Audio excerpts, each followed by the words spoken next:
right medium, right customer. We have an exciting hour planned to talk about data, and we can't wait to get started. So we are thrilled to bring you our panel today. We have Ken Kaloji, who is the CEO and founder of String Automotive. He'll talk a little bit more about us and our dealer positioning system, dealer intelligence product. And we're also very excited to welcome two guests from Experian. We have Bill Schneider, the Senior Director of Support Solutions and Analytic Consulting for Experian Marketing Services. He works with Experian's clients to come up with marketing campaigns that target and resonate with the right audience. He describes himself as a marketer trapped in a statistician's body. We're also pleased to welcome Eric Hermstad. He's the Data Research and Analytics Manager for Experian Automotive. He's really the expert on all things data and analytics within Experian Auto, and we're thrilled to have both of them with us today. So without further ado, I'm going to hand it over to Ken to kick us off. All right. Well, thanks, Dina, and thanks everybody for attending the webinar. Also, thanks to Bill and Eric for joining us. I think it's going to be a very exciting webinar. Hopefully, you guys will, the attendees will share the same view. So, a quick note about String before I pass it off to Eric for a quick note about Experian. So we've been around for about 10 years in the industry. Started out in really digital marketing. Built out an entire digital marketing platform. Worked with a ton of really great dealers, vendors, agencies, so on and so forth, getting a great feel for the industry. Been a lot of fun, and the last couple of years our primary focus has been leveraging our data and analytics chops. You see on the slide, we are the only Google Analytics partner in automotive, so that's a great little feather in our cap with regard to web stats. But really we've been leveraging our capabilities and our technology to through the dealer positioning system, which, as Dina mentioned, is our dealership intelligence product. So we're super excited to have the Experian data, the AutoDNA data that we're going to go over integrated into the platform. It's hugely powerful, as you'll see, and I'll pipe down for a minute now and pass it off to Eric so he can give an intro of himself and of Experian. Great. Thanks, Ken. Yeah, again, my name is Eric Hermstad, work in the Experian Automotive Data and Analytics Group. For those of you that are not familiar with Experian Automotive, yes, we are a part of the larger Experian organization, which most of you probably see as a credit reporting agency. And hopefully today we'll dive a lot deeper into some of the different data assets that we have here at Experian, understanding how we're combining, in this case, a lot of our auto data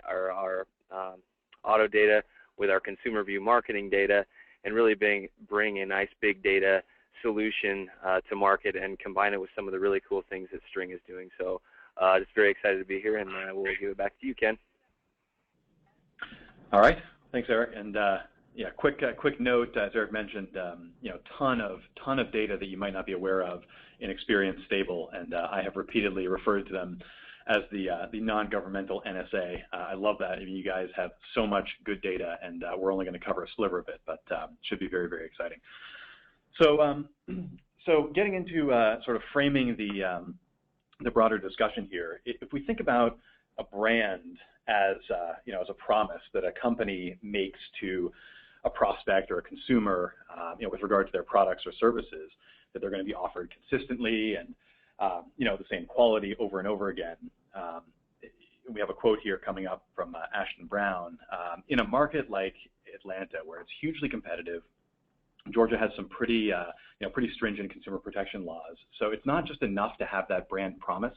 You really need a way of cutting through all the noise, and that is really where the emotional connection comes in. So creating that emotional connection between the dealer or the brand and the car shopper. And so that's really, again, the high-level framing for the discussion here. It's about figuring out the best possible positioning, the best messaging, the best media mix, and of course, who the quote-unquote perfect customer is to create that emotional connection, to have the most relevant message possible. So we're going to get to the hypothetical here for a second. So we'll ask a few different questions. So what if you could pinpoint the most successful hunting grounds for each specific model down to the zip code level? So that's the geographic framing, right? It's the where do I want to be hunting, so to speak. Secondly, what if you could understand the mindset of your prospects in each area? So getting into your customers, your prospects' heads, really at a deep and fundamental level. And lastly, as we were talking about, making that emotional connection with those prospects, those consumers, by identifying the language, the offers, and the media that are going to resonate best with them. So that's really what we're going to be covering today from a high-level topic perspective, how to create that emotional connection, where to target, and ultimately getting into the heads of your consumers. And so we'll be framing the entire presentation with three categories. So we're going to be talking about the who of the situation, right? So who are my ideal prospects? We're going to be covering the what in terms of the messaging and the media.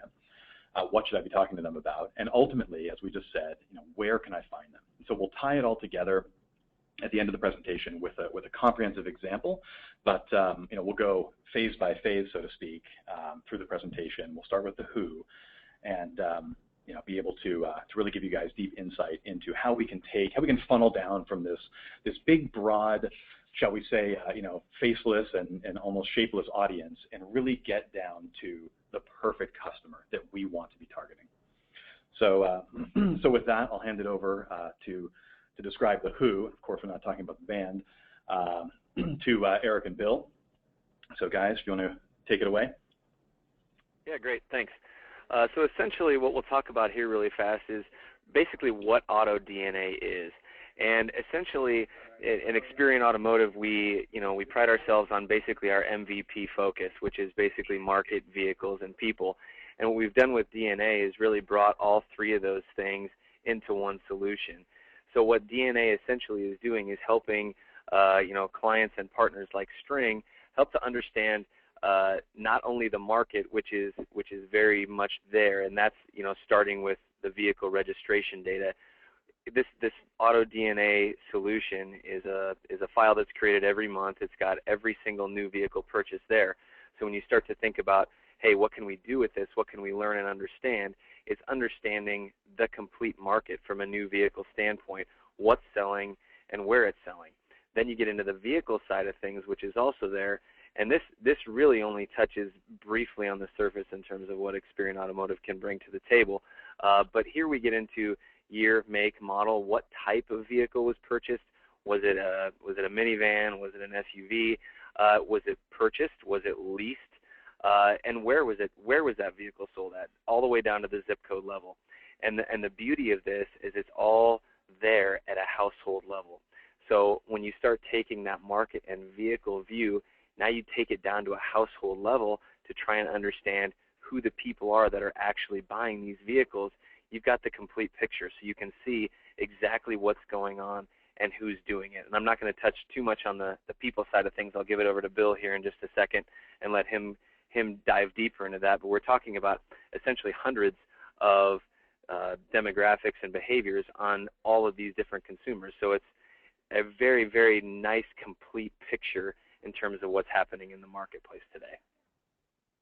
So just going on to the next slide, some of the things that this solution actually helps us do and what you can get from it.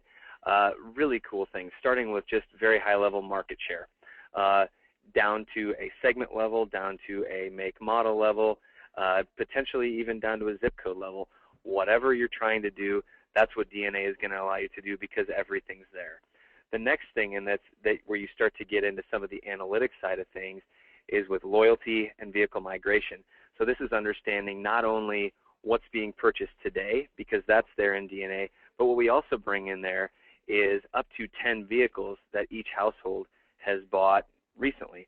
So now you can look at, here's what they bought today, where did they come from? Were they loyal? Were they disloyal? Where did they come from? If someone's leaving my brand or my region or my dealership, where are they likely to go next? So you can really understand how to message that advertising and appeal to that consumer not only based on who they are, but what they're most likely to purchase. And then you can start to get into some more household trends, such as things like average number of months between purchases that you see here. So essentially, it's not just a profile of who the person is, but also who they are as a consumer and a purchaser of vehicles. Are they just leasing? Are they just purchasing? Are they only buying new? Is this their first new purchase? All of those different things, basically the sky's the limit because it's all there. And it's all nicely done at a household level, which allows you to really get to that insight down to a level that allows you to take action. So the real question becomes, where does all this data come from? And starting on the vehicle side, what we have here internally at Experian is our North America vehicle database. And as you're going to see up on the screen here, a boatload of different numbers which kind of illustrate the depth and the breadth of the data that we have here. I'm obviously not going to cover off on all these, but essentially we're getting data daily from the state DMVs, from the manufacturers, and quite frankly hundreds of other sources that allow us to really get a very complete view of which vehicles are selling and where they're selling, not only in the United States, but as you can see in Canada as well. We've also got, this is the database that really drives our vehicle history, AutoCheck, which I'm sure most of you are familiar with as well. So there's, a ton of data here, and this is really the backbone and the starting point for what DNA is and what it becomes, because we start with households that purchased a vehicle this month, what else did they own, what else have they bought in the past, and that's where we get over into specifically who those people are. And that's where we kind of transition from the vehicle side of things into the consumer side of things. And I will hand it off to Bill and let him cover off on that piece. Thank you very much, Eric. I'm Bill Schneider. I'm a solution support and analytic consulting expert at Experian Marketing Services, and I help our clients better understand how to use the depth of data that's available from Experian. So what's very complementary to the North American Vehicle Database is Experian's Consumer View file. And Consumer View is a repository of information that we collect where we have data on upwards of 235 million different consumers and over 113 million different households. So it's virtually a picture of the entire United States. Our coverage runs anywhere from 90 to 98% in terms of the information we collect across the U.S. You can go to the next slide, Dina. So where does all of this data come from? And keep in mind that Consumer View is meant for use by marketers who are looking for ways to target specific types of consumers with specific advertising messages or wanting to develop specific campaigns to reach those consumers. So the Consumer View database, the information in Consumer View is collected from many, many different types of sources. Some of those data sources are proprietary in that I really can't share a lot of the detail there, and some of those sources are very public sources. So information that really anybody could gain access to. Some of that would include census type information. So we do have in Consumer View information around that captures census demographics down to the census tract and block group level. We also take our credit information and we summarize it at a ZIP+4 level to be able to target consumers on the basis of certain credit characteristics. We use white pages and other public record sources to track addresses and telephone numbers of consumers. We also use county deed information and other realty type records to collect information on the types of properties that people are living in. And we also use surveys where we get directly from consumers information about themselves. So a consumer might tell us that they're married, they have children in their home, and their household income is at a certain level. And we also might know other characteristics like age and home ownership information. And we take that summarized auto data from the North American Vehicle Database, and we also make that available through our Consumer View file. So there's many different ways that our clients can use the consumer view information for targeting, profiling, and even maybe appending the information onto a customer file that you might have so that you can develop a much deeper profile of who those customers are. And consumer view is also used for prospect targeting. So if you wanted to reach people who have certain types of characteristics, you can access that information through consumer view. So there's a wide variety of sources that go into the consumer view file, some of which are obviously being used for the string dealer positioning system so that you can see more about the characteristics of people who own certain types of vehicles. So if we go to the next slide. So how some of our clients use the consumer view information and how you might use this information. I've got a couple of examples here where a marketer might want to be able to target people who have recently moved into an area. So if you're looking to try to find new movers in your primary trade area, consumer view would have that information on who's moved in and other characteristics about those individuals. So that new mover file, or what we call our life event information, can be particularly powerful in terms of finding new customers. Or you might want to know who has recently had a child in the area, and that might trigger the need for a different type of vehicle for that family. Through the life event data on consumer view, you could target those new parents who live within a certain radius of your dealership. We also have summarized what we call geostatistical data. That includes our auto market statistics. We have information on the types of vehicles that are owned by consumers in an area. We also have some predictive models that tell us the likelihood that a consumer is in the market for a new or used vehicle, and even the type of vehicle that they would be most interested in. So that geostatistical and auto market data can also be used for finding the right audience that would be most relevant in terms of being interested in buying a new or used vehicle. And then we also have the lifestyle data, what we call our behavior bank file. And this is information that we've collected directly from consumers who have told us more about themselves in terms of their primary hobbies, interest areas, key preferences. An example of this might be we would know that within a particular area there's a high incidence of pet ownership.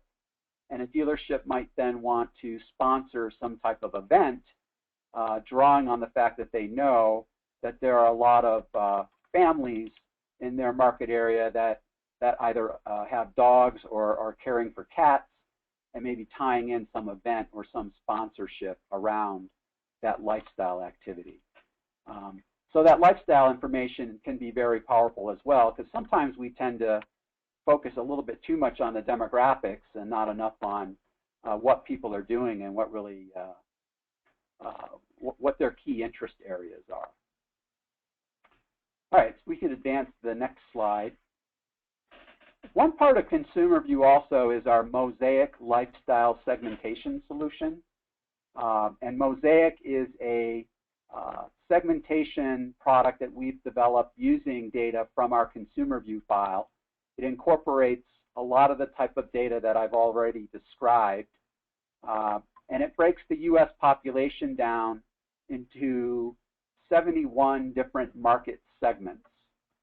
And these segments have relatively catchy names like Kids in Cabernet, Cosmopolitan Achievers,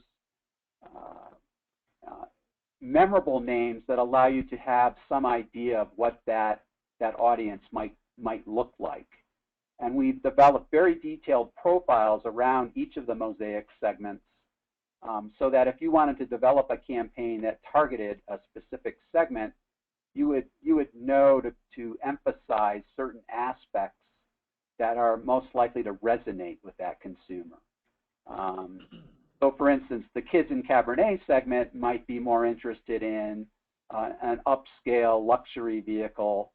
We know that they have younger children living at home, and they tend to be more affluent. So that's just one example of a mosaic segment that you could leverage in terms of using from a targeting perspective. All right, if we go ahead to the next slide, I believe Ken is going to give us some examples of this type of data and what's available within the dealer positioning system. Yeah, thanks, Bill, and thanks, Eric, as well. I mean, as you guys could, as everyone on the webinar can hear, I mean, there is so much that goes into these databases, and it's sort of a Herculean task to distill it down. Experian has done a fantastic job of providing us with a distilled down file, household by household, of car buyers across the country. So we have the the fortunate task of being able to distill that even further down to oh, sorry, did we get a all right, sorry, looks like the quick poll came up. So we have the fortunate task, as I was saying, of distilling that data further down into a more generalized aspect, so that it's easier to take action on. And so, looking at buyers in Los Feliz, the Los Feliz neighborhood of LA, as one zip code, this gets into the mosaic categories that Bill was just talking about. So we see three different types of mosaic categories that the car buying population falls into. The number one, 21% of those 2,600 households falls into the Metro Fusion category. So middle-aged singles living urban active lifestyles. So when we look at the different characteristics that that come up for the Metro Fusion population, so to speak, we see some interesting demographic characteristics. I mean, of course, we have the average income for the household, $86,000, but you really start peeling back the onion, and now, as Bill was saying, you start getting some really interesting data in terms of what makes these people tick, right? What they're interested in, what their priorities are, and ultimately what their insight into what their purchasing preferences might be. So, for example, we see 35 to 50 online daters, happily single, actually have an incredibly high propensity to play video games, interestingly enough. So a little cool little quirk there. Ethnically diverse, and then this is where, in my opinion, you start to get to some of the gems here. Heavy internet researchers, but ultimately impulse buyers. So that'll hint at some of the media types that they might respond to better. But also heavy consumers of magazines and radio. So touching on the traditional aspect as well. And to me, this is also a key fact. You're looking at the bubble.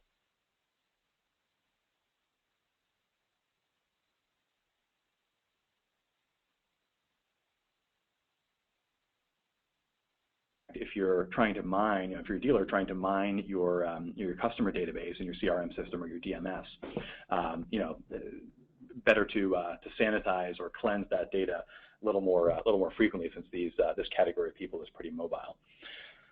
So contrast that, the tale of two zip codes, as it were, with the Porter Ranch zip, which is about 10 miles away, plus or minus, as the crow flies. So top mosaic profile, Bill mentioned cosmopolitan achievers. So that happens to be the top profile for this zip code, again, among the 3,000 car buying households. And these are also middle-aged people, but they're a little bit more affluent. You can see the average household income for this zip is is higher, significantly higher than the Los Feliz zip code.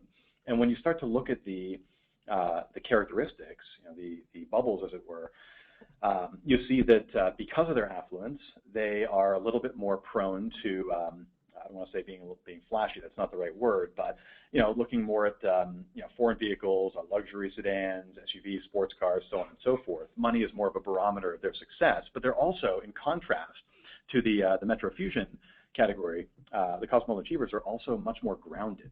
They're homeowners, they're married, they have older children. They've been in place for at least a decade, so they have deeper roots. And we'll see these characteristics a little bit later in the presentation have huge ramifications for how you would want to message to these people. So very, very different subtleties there. So that's the who, and we're going to hop into the what now. So I'll give a little intro here, and then I'll hand it back to Bill. So looking at the attributes of how you would want to talk to, speak to these particular demographics, these consumers, these profiles, as it were. If we look at advertising and channels on a spectrum, we have traditional on one side and digital on the other. Everybody, every household, every person, every consumer is going to fall somewhere on the spectrum. It would be rare, if not impossible, to find somebody, certainly from my experience, who is 100% receptive to traditional and doesn't use digital at all, right, or vice versa. So everybody falls somewhere on the spectrum, and the key is which of the media types does a particular zip code or demographic or Honda shoppers, for example, respond to better. So that would inform the way you would want to craft a media plan. And then, of course, the flip side is how you specifically want to message those particular consumers. So I'll hand it back over to Bill now for how Experian calculates these different attributes. Thank you very much, Ken. Judging from your familiarity with the Mosaic segments, I would consider you to be a Mosaic expert now. So as Ken was mentioning, Experian has developed a messaging platform that we call TrueTouch. And this platform includes 11 different groupings, what we call touch points, where we've classified consumers and scored them on the basis of these different touch points. So what you're seeing here are the 11 different TrueTouch touch points where we've scored every consumer in the U.S. across these 11 dimensions. So an example here is the no time like the present touch point. And these are people who would be more inclined to desire immediate type of gratification. And they are turned on by the fact that financing provides a means to have what I want right now. But at the same time, you have to realize that some of these consumers are a little bit leery of taking on too much debt. So anybody who scores high in the no time like the present touch point would be a strong candidate to be swayed by some immediate financing, as long as you're able to explain to them in a clear and concise way,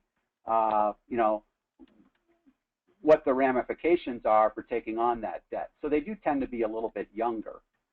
Now contrast that to one of the other TrueTouch touch points, which is called Look at Me Now on the top left there. And these are consumers who are more likely to be motivated by brand preferences. They're going to be more attached to certain types of brands. They're going to be more wanting to, in some ways, show off their vehicle. So the messaging to them is going to be more centered on communicating the overall strength and quality of a particular type of brand and why it's a good match for that particular consumer. So remember that I could score really high as a consumer on the Look at Me Now touch point, but also score relatively high on one or several of the other touch points. These are not meant to be segments by themselves. They're meant to be dimensions that characterize how consumers are most likely to be motivated to make a purchase. And so if I were to associate a tagline to each of these touch points, that Look at Me Now segment would be more of a brand loyalist, whereas somebody in that no time like the present segment would be someone who's considered to be more impulsive and wanting to make that purchase right away. Some of the other touch points include Buy American.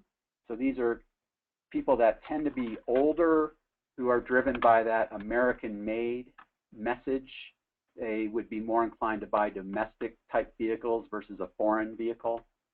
Another one here is that a penny saved, a penny earned. These are consumers who are more inclined to be very price conscious. They'll do a lot of shopping at different dealerships before they make a decision because they're really driven by finding what they consider to be the best deal. So if we go ahead to the next slide, again, the touch points are intended to be ways for you to develop specific message themes to certain types of consumers. And TrueTouch has been in the market for several years and has been proven over and over again to help marketers really stimulate transactions because you are resonating with that consumer and you're developing offers that are going to be more inclined to be successful with that type of customer. I know that String has developed some specific themes around the automotive channel. TrueTouch was designed to be used across really any type of vertical where you are trying to reach out to certain types of consumers. And also part of the TrueTouch methodology is identifying what types of media channels consumers would be most receptive to. And by receptivity, I mean more likely to be swayed by a message they receive within that channel.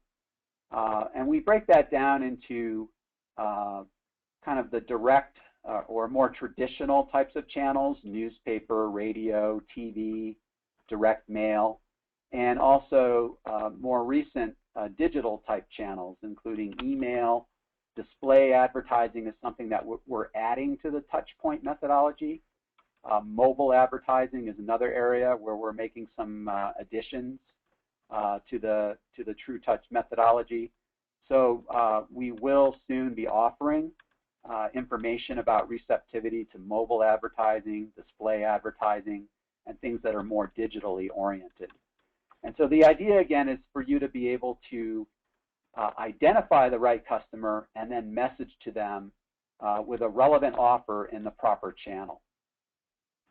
So here's an example where we combine Mosaic with TrueTouch. Let's say that your audience that you're trying to target is comprised of the Jet Set Urbanite Mosaic segment, and you also have interest in what we call sports utility families and a status-seeking singles segment.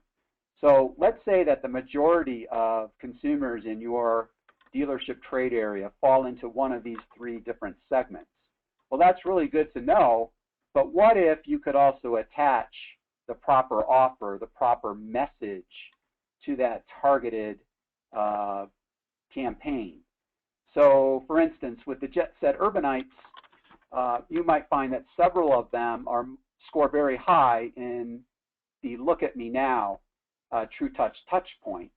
So again, we want to communicate the fact that they're more interested in the quality of the brand and the quality of the merchandise that they're purchasing, and may be more swayed by a certain type of brand that they're more likely to be loyal to. Whereas those sports utility families and status-seeking singles consumers tend to be not as upscale. They're more inclined to need financing, and they may also be much more impulsive in their purchases. So the idea is that you really want to get them to make that purchase at the time they're visiting the dealership, let's say, and make it really easy for them to finance that purchase. So that becomes a strength of the communications to those two different types of segments.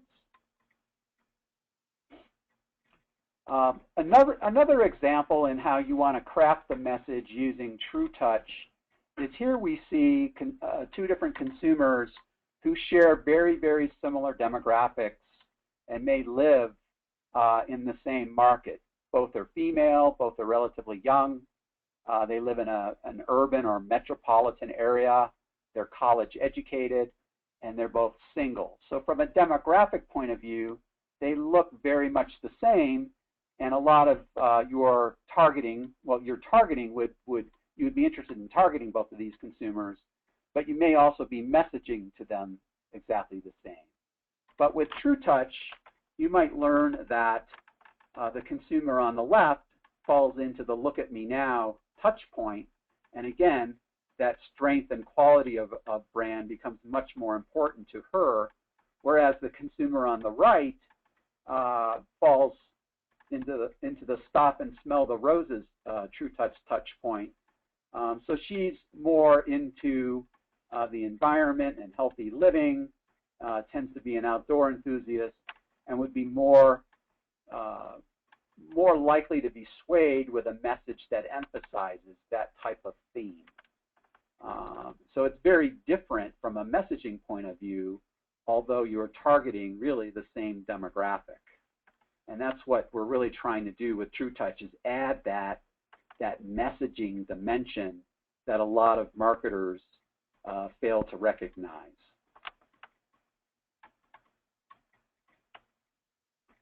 So just like we're talking about developing the proper message, we also want to make sure that you're using the proper media to reach those consumers. What channels, in other words, are they most likely to be receptive to?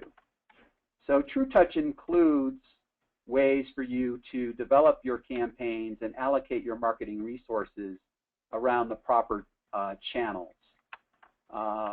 So it includes, as I mentioned before, some of the more direct types of channels, including direct mail, email, and even telemarketing, as well as those mass advertising channels that we're very familiar with in terms of newspaper, radio, television, and so on. And as I mentioned before, we are modifying and adding on to the TrueTouch methodology the ability to also measure receptivity to certain types of digital advertising, including display ads, mobile ads, and any other channel where you can reach consumers from a digital perspective. So the methodology for TrueTouch delves into what types of media does a consumer most likely consume. And one thing I hadn't mentioned is that the data behind TrueTouch really comes from a very in-depth survey that we conduct with upwards of 100,000 consumers across the U.S. We then append many of our consumer view data elements to that to the survey respondent information, and from our consumer view file, we're able to then develop some statistical models that allow us to score the entire U.S., the entire consumer view file, across all of the TrueTouch dimensions. So that's a little bit about the methodology behind how we gather this information and how we're able to build the TrueTouch touch points and the channel receptivity scores that I've been talking about. So if we could go ahead to the next slide, I'm going to go ahead and pass this off now to Ken. And certainly we'll address any questions about what I've covered at the end of the webinar. Awesome. Well, once again, thank you, Bill. Very, very comprehensive.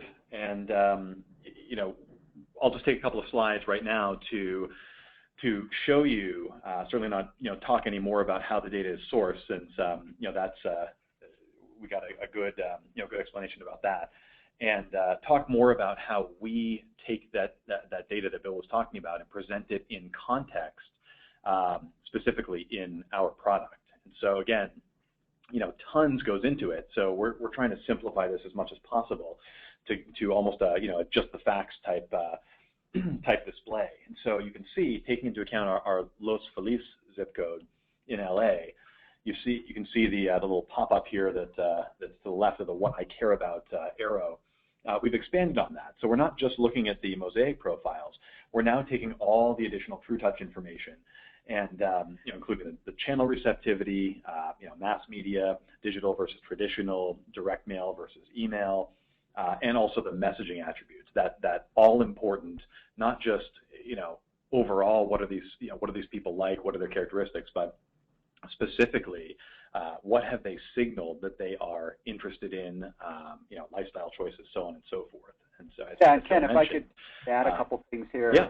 Obviously, what we're featuring on this slide too is the fact that from the TrueTouch information, we have determined that buyers in this particular zip code are most likely to score high on the "it's all in the name" TrueTouch touch point. And so that particular touch point is motivated by perhaps celebrity endorsements. They're swayed by a celebrity spokesperson. They're more likely to be swayed by a spokesperson. And then there's a second touch point, no time like the present, that also scores very high in this particular zip code. And we covered that touch point a little bit ago. Financing is important to these individuals. They're more likely to be interested in having it now. They're more impulse driven. And then the third touch point there that is also scoring relatively high is called go with the flow. So some of the characteristics that would stimulate a purchase here are things like knowing that the dealership is a reputable business. It's won maybe even some awards in the area. They also are consumers who tend to pay close attention to certain types of ratings and consumer reports, reviews of vehicles. So you might want to incorporate that into your advertising to really connect with those types of consumers. Yeah, excellent points, and all relevant not just from an external perspective, but even from an internal perspective. Inside the dealership, messaging that you might have, either in BDC, for example, or certainly signage inside the store. And as we'll see, if we can go to the next slide, Dina, thank you, to the Porter Ranch zip code, drilling down to the work hard, play hard, to the second category, so to speak, on the right-hand side there. New technology, premium trims, performance packages. This even touches on, which inventory you'd want to stock or promote, et cetera, et cetera. So, I mean, to us, the ramifications of being able to apply this data at a granular level, inside and outside the dealership, so to speak, are huge. It doesn't just necessarily touch the actual ad campaigns or marketing campaigns. You could even bring it down to more of an operational level as well. So really, really key points here. And Bill, I certainly appreciate the the drill down. That was very helpful. So in the interest of time, we're at 1:46 Eastern here. I'll try to wrap up all the points that we've touched on with the, well, in this case we have it as the where, but really it's a wrap up of the geography, the who, and the what, and even the how. So looking quickly at this is a dealer in Simi Valley, California. So looking at the geography, you see zip codes highlighted here with some market share indicators. You see a lot of dots. Those are sales, where specifically the vehicles have been sold over a 3-month period. So we won't get any more granular than that, but just trying to frame the the visualization for you. So dealers doing very well in in their own backyard, which is great. In some of the key zip codes in the PMA or the the AOR. But if we're looking for an area to conquest, where is there some additional meat on the proverbial bone to maybe pull some share away from a competitor? We go a little bit east over to Sylmar. We look at that as an area where we look at the registration data. We see there are a lot of new Hondas, in this case, being sold, being registered, again over a 3-month period. So people are active Honda buyers in this particular zip code. Geographically, it should be a decent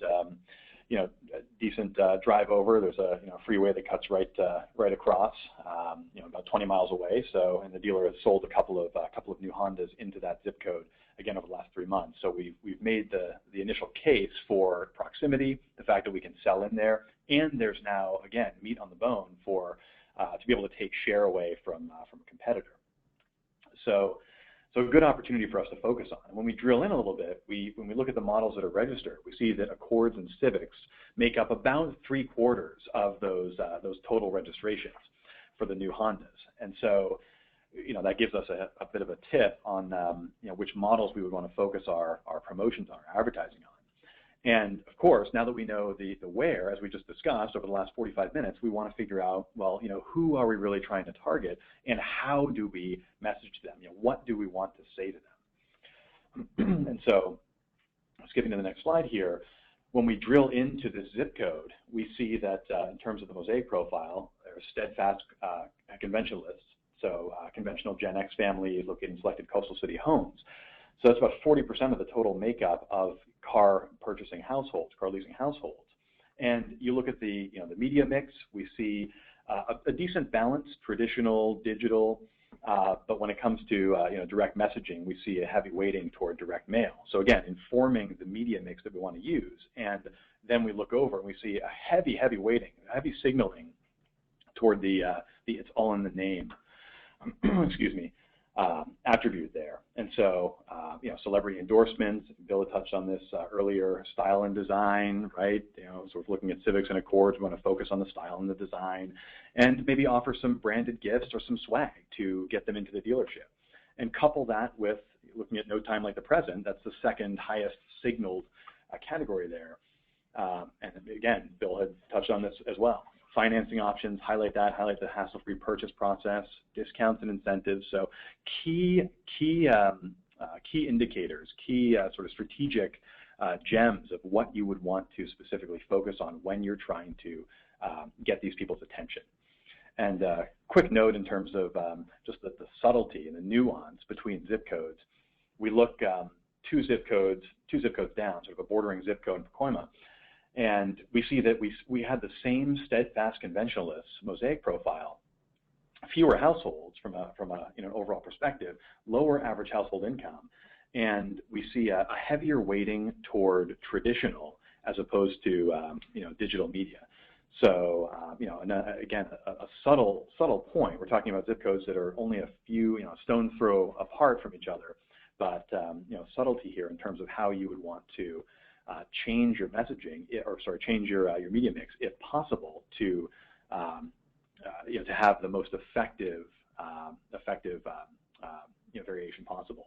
And then you see an even higher propensity toward it's all in the name, with number 2 being on the road again. So testimonials, base trim levels that could certainly reflect the lower household income.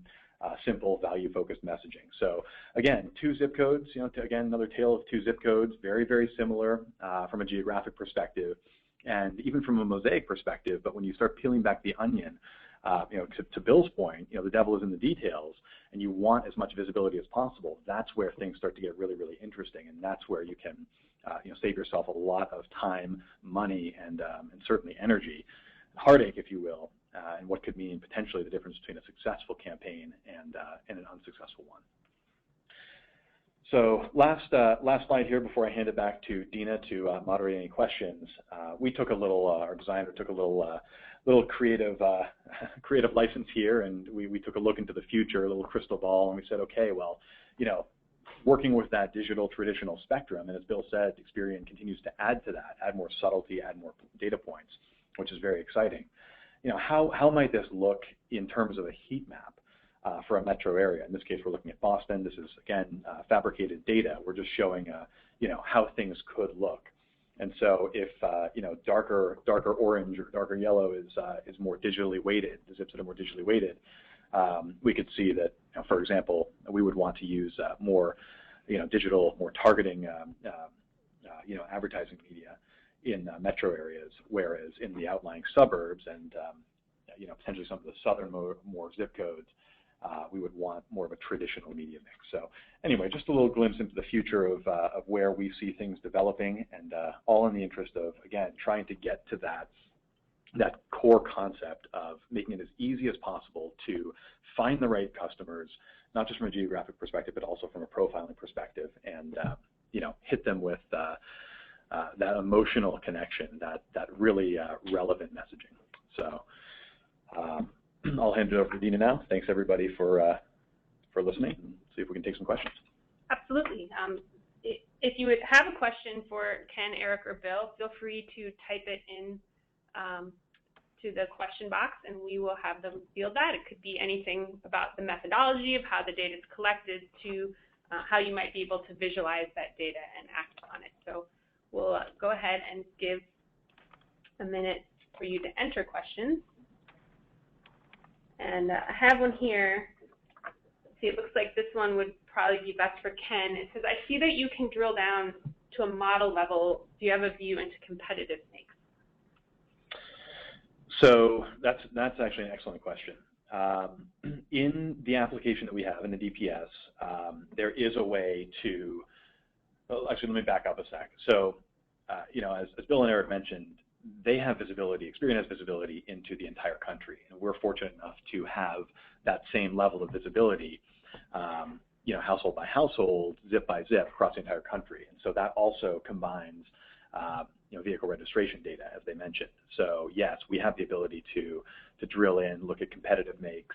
So for example, you know, if you're a Honda dealer, you might want to look at the you know, the demographic and psychographic makeup of a particular zip code or area by you know, by Toyota or Toyota model, so on and so forth. So so short answer is yes. Longer answer is what I just said. Okay, here's another question.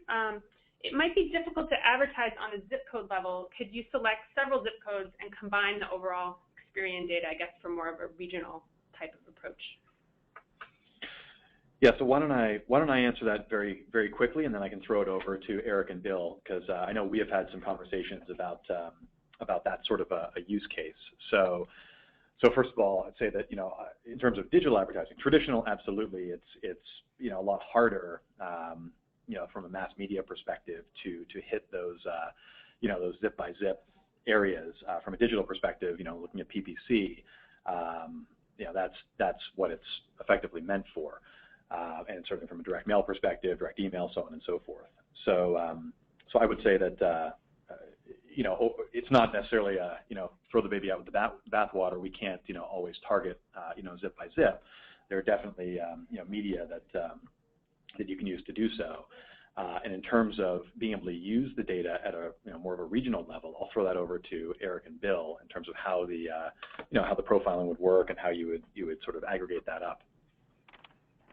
Yeah, actually, we have a lot of clients who are obviously interested in the same thing, where they want to aggregate a collection of, let's say, zip codes that more closely represent the market area that they're interested in. So, and we are able to aggregate our data at many different levels of geography, including zip code, to derive a very specific, let's say, profile of that custom area. So the capability absolutely exists. It's really just a matter of us integrating that capability into the string system in such a way that makes the most sense. All right, great. We have a question from a dealer in Northern Kentucky who asks, do you think that conquesting is truly worth the expense and effort? Their dealerships had some iffy results with it in the past. Oh, yeah, excellent question. Yeah, the burning question. Why don't we cover this one the same way? I'll give a quick answer and I'll throw it over to you know, the Experian guys. So absolutely, I think it, you know, certainly on a case-by-case basis, there's absolutely value in conquesting. You always want to own your own backyard first. That sort of goes without saying, and certainly certainly your OEM is going to want that as well. But I would argue that you know, having a very well-planned, well-targeted strategy from a conquesting perspective is, you know, is the smart move once you have your backyard locked down. I'll throw, I know we're crunched for time, so I'll throw it over to Eric and Bill for sort of more color, what they've seen, you know, use cases themselves. Yeah, this is Eric. On the conquesting side, yes, absolutely. Especially today, where we've got all these different data assets and things available to us to get better at it than things have been in the past. I mean, it used to be kind of like, you know, throwing darts and hoping you hit something. Well, now it's, you know, we know who's buying, we know where they are, and where they're likely to be. And you know, String has a fantastic tool here to help you understand where you need to be doing it. And the data that drives all this is the same data we use here at Experian to help, you know, our clients with things like propensity models and things of that nature. So it's absolutely worth it, and it's with the data that's here, you're going to be way more effective at it today than you could have been in the past, because you know where to target, who to target, and how to do it. So it's you know, yeah, absolutely. Great. Well, we are coming up on 2 o'clock. We want to respect everyone's time and keep it in the 1-hour time frame. But thank you so much for attending today and providing your questions. We're always happy to talk data. If you'd like to speak with either us or Experian further, we're happy to do that. We are going to issue a quick poll just because we'd like to know if today's session was helpful for you and sort of what you saw about what you thought about the concepts that were presented. So if you could take just a second to answer that before you leave, that'd be really helpful to help us continue delivering great content to you. But thank you again to Bill and Eric from Experian. We appreciate their time today, and we appreciate your time. Thank you very much.